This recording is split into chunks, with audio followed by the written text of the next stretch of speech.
We're the voices of experiencers, and we are the experiencers of extraterrestrials. Just what's out there in the abyss, in the darkness of the unknown. It's time for disclosure and it's time for truth, because what lies in the darkness brings powerful transformation. We're the bridge between two different worlds, with one foot in this reality and one in the next. The shift is here, along with profound integration. Just who are extraterrestrials and what are their plans? Hi, everyone. How are you guys tonight? Good. It's good to see all your faces. You too. We got a lot of faces tonight. Yeah, excited. We're so Full house. blessed. Yeah. So, Dana, welcome back. Thank It's you. always perfect to seeing your beautiful face. Oh, And I want to welcome our special guest, Peter Robbins. How are you? Good. I'm delighted to be here. Now, Sure. Dem, he's your connection. You want to tell us a little bit about Peter? What's your favorite things about him? Oh, he's brilliant. And I met him when I met Bud, basically. Peter was at the time. Were you Bud's assistant at the time when I met you? Yeah, And- for about at least half of our 35-year friendship. And he and his sister, I met his sister and him at one of Bud's experiencer group meeting. He had support group meetings. Yep. And I came from Indiana to go to one of the meetings, and Peter was there, and we all just, the three of us clicked. Peter and his sister Helen became like my big brother, big sister, guardian angels or whatever. And I've just loved him ever since. And he's brilliant. He's a fantastic writer and speaker. He's written on the subject for many years, and he has his own podcast also now called Meanwhile Here on Earth on Mondays, and it's a fantastic show. He just had a really, really cool guest. Eric, well, I can't remember his last name. Eric Bloom, for the past 50 plus years, lead singer for the Blue Oyster Cult. Oh, wow, yeah. Oh, So- listen Love to that us. band. Old friend. We go back before there was a Blue Oyster Cult. So we Yeah. have lots to That's talk very about. cool. City's on flame, man. So City's on flame. Just rock Among and other roll. things. Yeah. Yeah. And so, Peter's been my rock, my go-to whenever I have questions about things. When I've written my books, he's helped me tremendously and given me his insight and helped me figure things out. So, he's a great mind. He'd be a great fit in this program that what we do here, because his perspective and his input. How many regressions have you set in on over the years with Bud? Certainly a few dozen, not Yeah. hundreds or anything like that. Either for whatever reason, he would ask me, always with the permission or encouragement of the person to be regressed, or occasionally, because there was a pre-existing relationship or something, a regression subject would ask me to sit in, and that was always okay with Bud.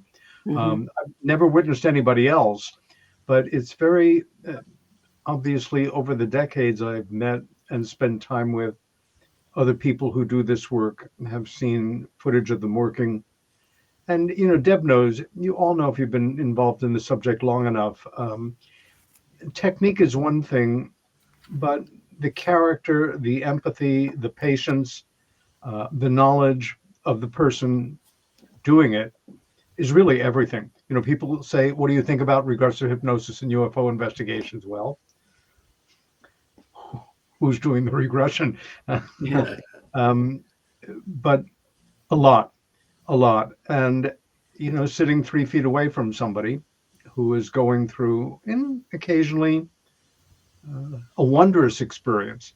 But the people that Bud worked with, more often than not, as most people know, we're in distress, to put it mildly, in cases. And one, it's a, I don't even know if I can call it a myth, but it's grown up around Bud that he was only that there was no interest to him, or it was all about people who were in trauma, not about people who had had transcendent experiences. The fact was, he was a humanist who really cared, as Deb knows, phenomenally curious, and a very fine practitioner and self-trained investigative writer, the best I ever met. And his technique was extraordinarily gradual and gentle. And he's like the only one of the whole pack who he studied under a really pioneering psychologist in terms of this technique, Dr. Aphrodite Clamar, who oversaw his work for 7 years at his request. Right. Who does that? You know, you get your certificate and get out there and you practice. Mhm. Anyway, obviously I could go on about it, but the short answer to your short question was, I'm not sure how many, but enough times have it stay with me that I witnessed such things. Well, Peter, I know a lot of people in our audience. They know who you are. You've been around a long time. You've been, you've been there. Trust me, doing a lot of stuff. So And helping a lot of people. yeah, I'm sure a Yeah. lot of people are going to know who you are. That's for sure. Yeah. Yeah. And Mary's been following in the footsteps of all the great ones like Bud and Yvonne. So, what do you got for us tonight, Mary? Wow. So this regression was with a woman, and I've regressed her probably about 3 or 4 times now. And in this regression, she wanted to explore a time where she woke up in the middle of the road and she doesn't know how she got there, and she was in her pajamas. So this first clip is her waking up in the road, and she sees a light in the sky that's slowly fading away. And we're going to go back to the time where you hear a loud clap and you wake up in your pajamas standing in the middle of the road. Take a look around and describe what's happening for me. I'm wondering why my feet are in dirt and dark and it's quiet. And over the house across the street, I see a light. And What's the light doing? it's leaving. And it makes me sad because it's leaving. Why does it make you sad that it's leaving? It's like if like a relative is going away. Does the light seem familiar to you? No. Do you know where the light's coming from? Just a light. I don't see anything but a light. It's a big light. Okay. So what we're going to do is we're going to draw that light up close to you.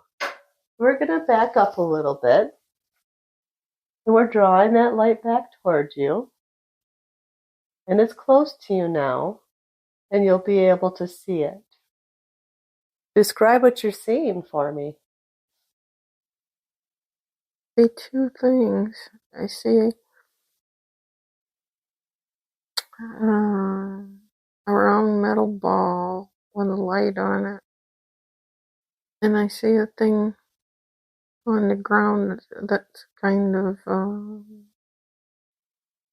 like a tall acorn. It looks like a tall acorn.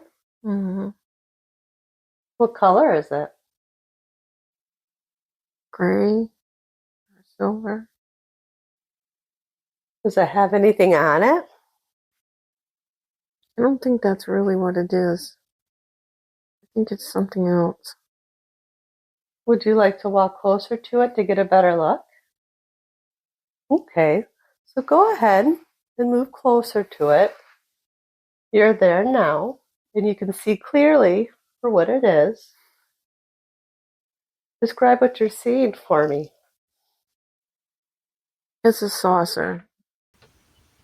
What was that first thing she said? A round thing with a light on it? Was that a part of this saucer or was that something else?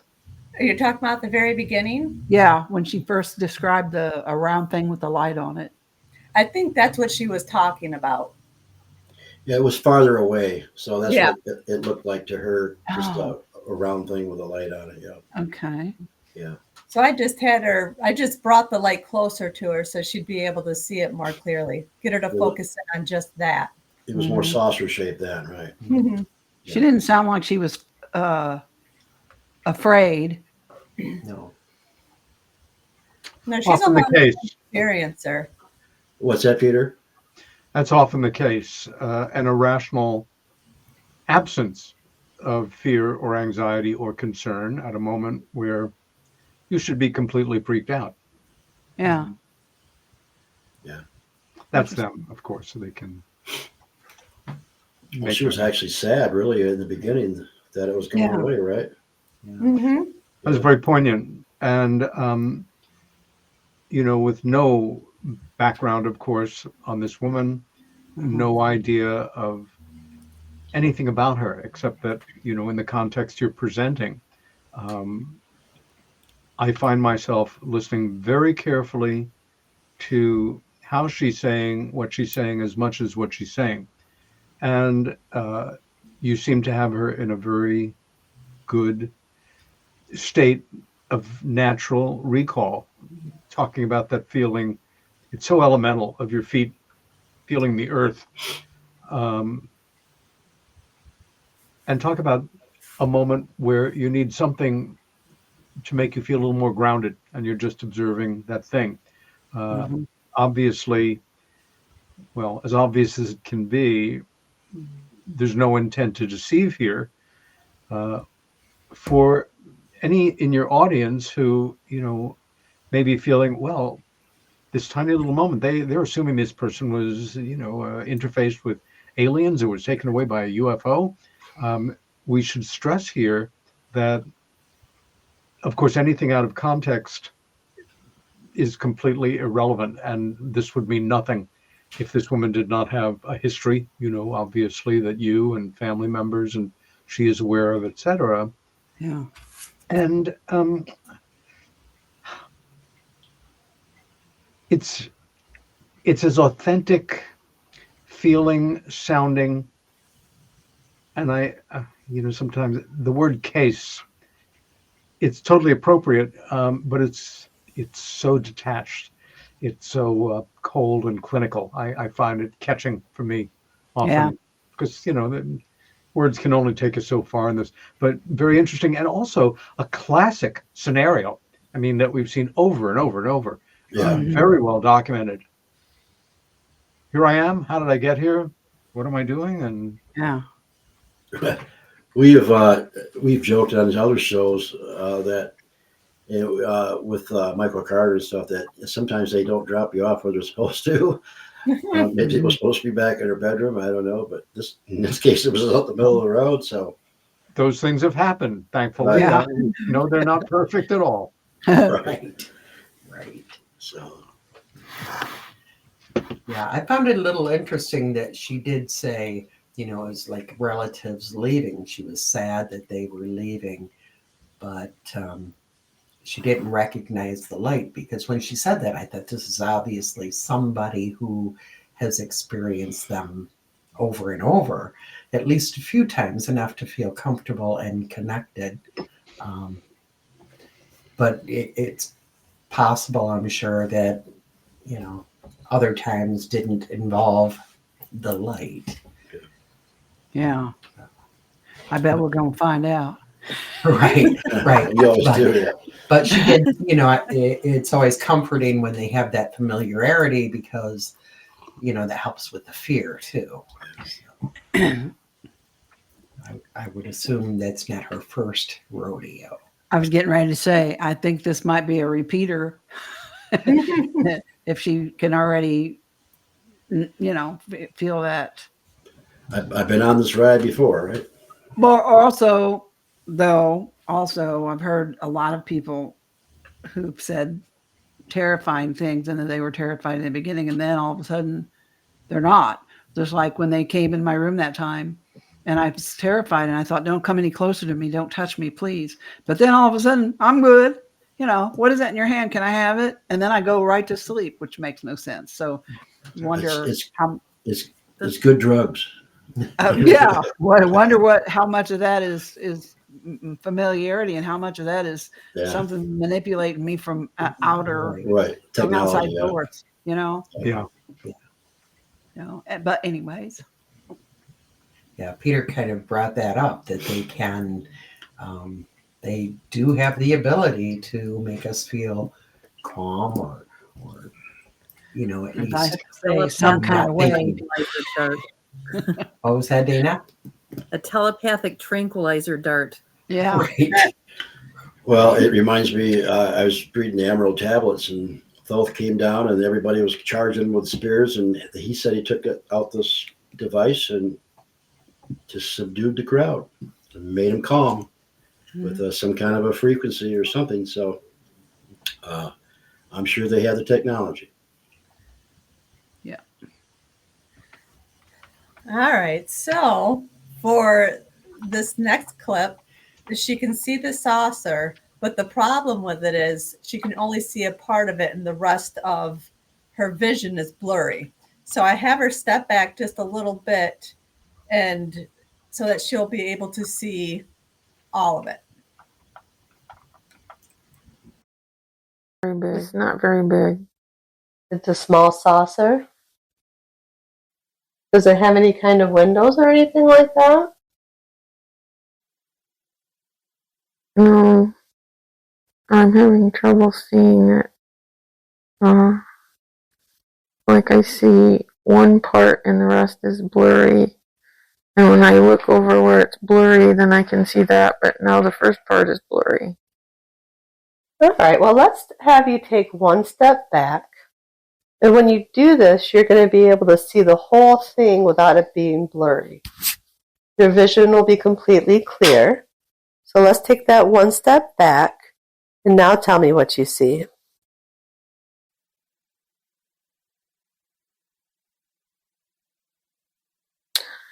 It's like that saucer I saw when I was a little kid. Is it the same one, or does it just look similar? I think it looks the same. It doesn't. It's just smooth. Just smooth and clear? Just smooth and silver, I guess, or gray. Do you notice anything else that's around you? There's something on my left.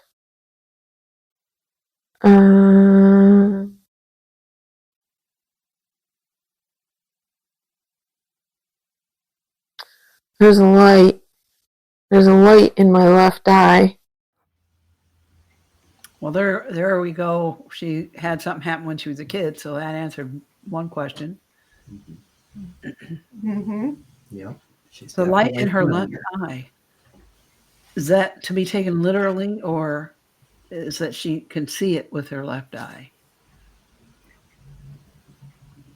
You'll see that come out in the next clip. So a little hint is when Dana talked about like the telepathic freeze wand. Oh, she's onto something there. Okay. Dana. Imagine that. Hmm. I don't know about that. It was pretty brilliant to have her step back and tell her, when you take a step back, you'll see everything clearly. I love that, because obviously she was being kept from seeing and wasn't able to see the whole. But Well, I think sometimes our minds do that to protect ourselves in a way. It just gives us little slivers of what we can tolerate at a time. So maybe that was all she could handle at that moment. But I think it's a really important observation because so many people who are interested in the work defer to them, that they do this and they do that, and like the physiology of shock, the buffers that can come up to protect us. We administer on them on ourselves out of necessity, and the same way they do out of control. people don't realize how powerful your brain is and how your mind and how it will work to protect you.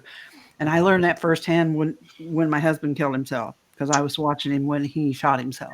Yep. I was in the backyard with him, but I didn't remember hearing the gunshot for like 3 months. And I was running around telling the police and everybody that I didn't hear the gunshot. And they're looking at me like I was crazy because I was standing out there with him. Right. But that, and it eventually came back when I was relaxed and feeling better. And that's when I had the epiphany that your brain, under whatever circumstances, whether it's regular life or an experience like this, your brain will protect you as much as anything else. Yeah. And how powerful your mind can be.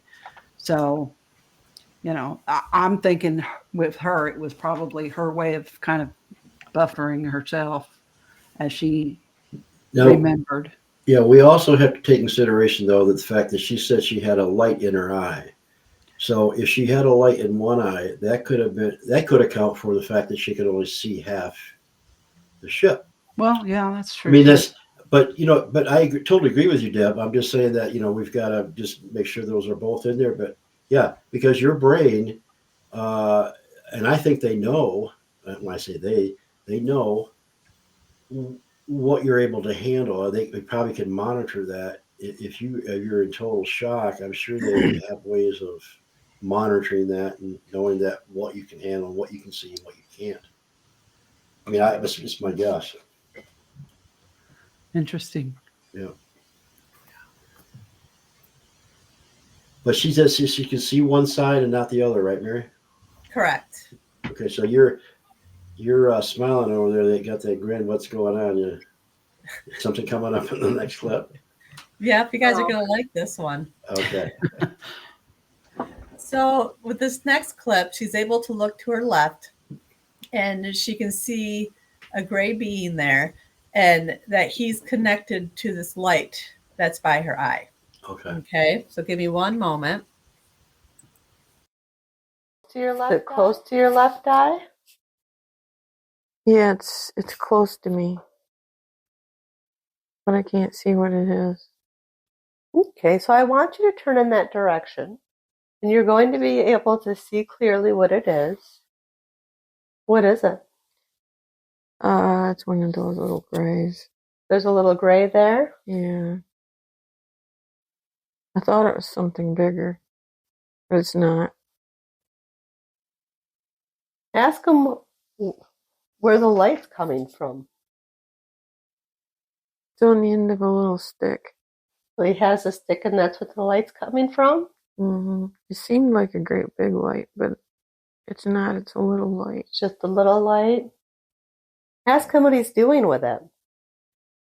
Holding me still. How's he holding you still? I don't know. He's pointing it at the side of my head, and I can only look forward. And I can't move. Okay.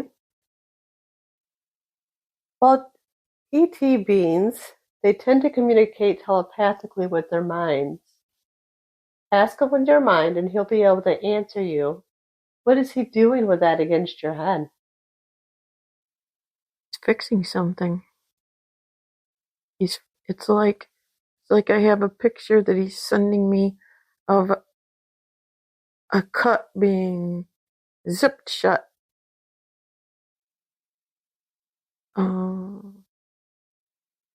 Is it a cut inside your body? What is he fixing? Something in my head. Fixing something in my head. So something that's with your brain? Yeah, I don't know if he's fixing it or changing it, but I feel like it's a cut on my left temple. That's wild. Ooh, you're right. I like that one. I just It can't gets help. better. Does she have any condition? Not Do that you I'm know? aware of. No. Any time frame when this happened, Mary? I would say this was probably in her early 20s, and you'll see that as we go through the other clips. But for my estimate from the whole regression, I would say this is an experience from her early 20s. And how old is she now? She's in her 60s. Oh, wow. She sounds very young. I would have not thought that. She sounds very young to me. I'm surprised. Another good sign of a I don't know. regression. Yeah, a lot of times they take on the tone of voice of the time period they're going back to. Mm-hmm. Mm-hmm. Yeah, I found it interesting the way she almost dismissed, oh, it's a little gray. No big deal. It's like one of those. It's another one of Right. those. Right. I call them the little guys. Yeah. So I think that's another good sign that, this isn't her first time at all, if she can dismiss them that way. How are you taking this all in, Dana? I don't know. They feel a little controlly to me, and I do this every time I'm on here. I think that's just me because I'm a control freak, maybe. Some of the stuff, I have a light in my eye and I can only see part of what's there. Is that really protecting me, or is that obscured because of another reason? Like I said, I'm afraid of you, and then all of a sudden, magically, I'm not. Yeah, I get that. I'm like this with it, so that's why I'm kind of like. And I get that. And there's a part of me that's like, are they just telling her that? But really, is it something Like else that she can't influencing fathom, to cause, not like, I'm not saying they're bad, but like, as I don't know, it would They have be their own terrible agenda. yeah, if they're going to calm you down, they want you for a reason. So if you're prone to hysteria in certain situations, you wake up and you're amongst a bunch of grays, they're not going to want you going off the rails. So they're going to want to keep you calm, right? Yeah, right. Although I'm just a little bit more suspicious. Can you That's hear me? okay. Yeah. I don't know why my image is frozen there, but once again, all of this has a very classic kind of patterning to it. These events and descriptions fit so many of the individuals that I've met or read their accounts or met through Bud, or it just reinforces that the euphemism at first, when this started to be studied, was they're experimenting. Well, wrong word. I think it was really David Jacobs who said there's a program, in effect. We can make our guesses as to the nature of it. Obviously, Dave was not a fan, is not a fan, but it's natural to feel anxious around this stuff. Bud, who had a wonderful sense of humor, but when necessary, a very dark sense of humor. And one of his statements he said over the years was, why should we trust them any more than we trust the United States Air Force? Even if they're good, deception is woven into behavior, and especially if there's a higher or a more controlling intelligence, that this is all in your best interest. But so all of this sounds again, classic patterning for sure. Don't you think, Deb? I mean, I think in each individual person, I think you Every have to case see is the big different. picture. Yeah. I mean, I can say my own experiences. Maybe I've had a bit of that too in mine, but overall, I've moved in a particular direction that's been good for me, and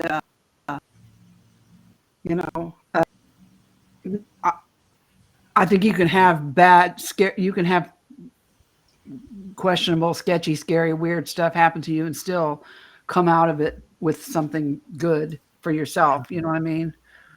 I don't Yeah, know. I mean, we've I'm not able done. to verbalize it very well. Yeah, I mean, we've done what 50 shows, Mary, something like that, and for us, and that's not many, but uh, what we've noticed right off the bat was, like you said, Peter, classic stuff. You call it classic, and I see it where you're coming from. That is classic. We just, there's a lot of familiarity in a lot of these different cases, and I guess classic is a good word for it. Mhm. So, Right. And I think that's important because, the more people that see this program also see the familiarity across the universe with different cases, as Peter would say. How can they all be so similar, different yet similar, and not have some fact to them? So I think it's a good proving ground as well that, yeah, I mean, this is going on because many of these people who are not connected are having very similar experiences. And have been Mhm. for quite a Right. while. Right. So, yeah. Yeah, some of our people are, well, this woman, if she's in her 60s now, this was good 40 years ago that this happened. So, yeah, it's been going on. And people are reacting the same way people would. I mean, and some people react differently to things than other people. I mean, and I see that too, So it's normal to react the way some people react because they're human beings. You know what I mean? right. No matter what the experience is. And then when you suddenly don't have the normal reaction, it makes me wonder, even for myself, if something else isn't going on. But to your point, Dana, my personal research of the Greys, a lot of it tells me that they have their own agendas. And so, do we really know what that is? No, we really don't. But I don't really don't have a choice because they're Well, that's just it too. Is it's yeah, you can't. they're very far advanced. Not able to. We're not as advanced Right. as So they are. So we can only hope. I mean, from what I'm hearing, it depends on who it is, what group it is. That they have good intentions. So we can only hope that. But we're still here. There are some that don't. Yeah. We are the hamsters of the universe. But we're still We're here. The pets. I think anybody who out there in any dimension or realm who wanted to do away with us probably could have done it by now if they truly wanted it. So, especially the last few years. Let's face it, humans are supposed to be very, very interesting creatures. So yeah, but we're also a lot of potential. Well, I know a few. No, dandies. Yeah, I can't say it here. I can. No, I'm kidding. Or was somebody's graduate experiment gone horribly wrong and they're That's what I said. Yeah, a better grade. Yeah. I'm in somebody's pet or some high school kid's science project. That's what I am. I'm a sea monkey. Probably got a D.